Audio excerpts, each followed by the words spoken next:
Witamy Was dzisiaj w niezwykłym unboxingu, dlatego że jesteśmy pierwsi i dzięki wielkie XCOM za to, więc super. Mamy dla Was dzisiaj unboxing nowego routeru Xiaomi, którego jeszcze nie ma w sprzedaży w Polsce, jest w przedsprzedaży, no ale mam go w rękach, więc bardzo się ekscytuję tym, co tutaj sobie zobaczę i razem z Wami będę go dzisiaj odkrywał. Ten router to jest AC2350 i tutaj bardzo ważny element, czyli IoT.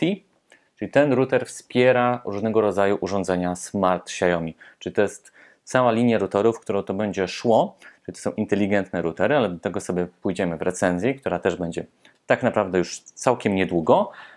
No i zobaczmy, co się skrywa. Najpierw jeszcze przejdziemy sobie na tył i tutaj macie tak naprawdę ilość urządzeń, które możemy sobie wziąć. Tak? Najlepiej sobie poskreślać. Dobra, oczyszczacz mam nawilżacz ten.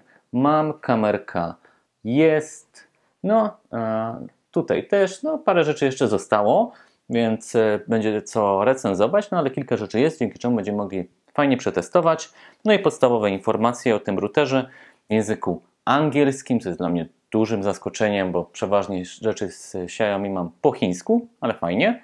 No i tutaj mamy taki krótki opis tego, co tutaj w routerze się znajduje, optymalizacja Wi-Fi. Przejdźmy do tego, co jest clue. Czyli jak ja sobie teraz go, tutaj nie, tutaj otwieramy. Dobra, najpierw clue. Ja widzę, że taka tekturka eko, fajnie, podoba mi się. Router porządnie zapakowany. Dobra, ma nawet taką gąbeczkę. Ładnie. Dobra, router ma 5 anten, więc sobie możemy pościągać te zabezpieczenia. Jeszcze dwa. Dobra. I sobie ustawmy te antenki, żeby sobie zobaczyć, jak on w całości wygląda. Do najmniejszych to urządzenie nie należy. Widzicie, jaki polek? Dobra. Tutaj z tyłu widzę reset, zasilanie, port WAN i ethernetowe 3 porciki.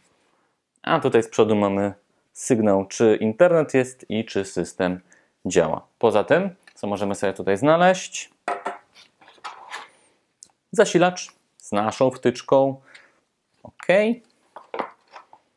Kabelek ethernetowy, żebyście od razu mogli działać.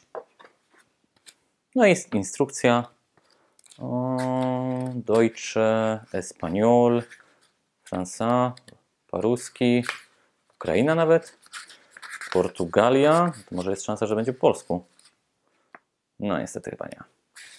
Ale jest, tutaj są wszystkie języki. No, naszego nie ma, ale jest po angielsku. Czyli po angielsku sobie znajdziecie ten język. No dobra.